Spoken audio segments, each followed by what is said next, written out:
Israel ইরানে যেই সর্বাত্মক হামলাটা চালিয়েছে, আমরা যদি এর পেছনের জায়গাগুলো দেখতে চাই, তাহলে যেখানে সার্বিকভাবে বলতে হবে যে এটা ইরানের একটা অনেক বড় ধরনের ইন্টেলিজেন্স ফেলিওর।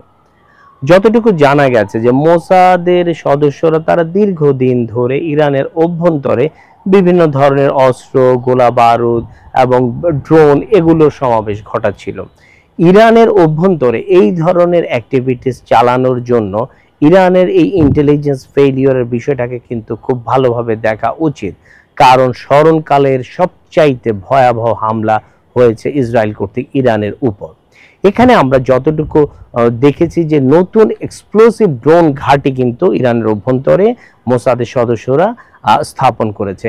এছাড়াও ট্রোজান হর্স ভাইরাসের মাধ্যমে ইরানের যে সার্বিক নেটওয়ার্ক ছিল পারমাণবিক কেন্দ্রিক বা অন্যান্য তাদের স্থাপনা বা মিলিটারি স্থাপনা কেন্দ্রিক, সেই নেটওয়ার্ক কিন্তু সম্পূর্ণরূপে ইসরায়েল কর্তৃপক্ষ বিকল করে দিয়েছে, যার ফলশ্রুতিতে প্রায় 200-এরও অধিক বিমান দ্বারা যে এয়ার স্ট্রাইক করা হয়েছে ইরানের বিভিন্ন ধরনের পারমাণবিক স্থাপনা, তাদের বিভিন্ন ধরনের মিলিটারি যেই জেনারেলসরা ছিল এবং কমান্ডার্সরা ছিল তাদের উপরে, সেটা কিন্তু কোনোভাবেই ইরান ঠেকাতে পারেনি।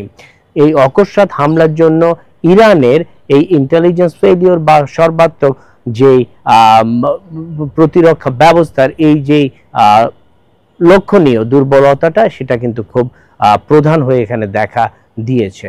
ধন্যবাদ।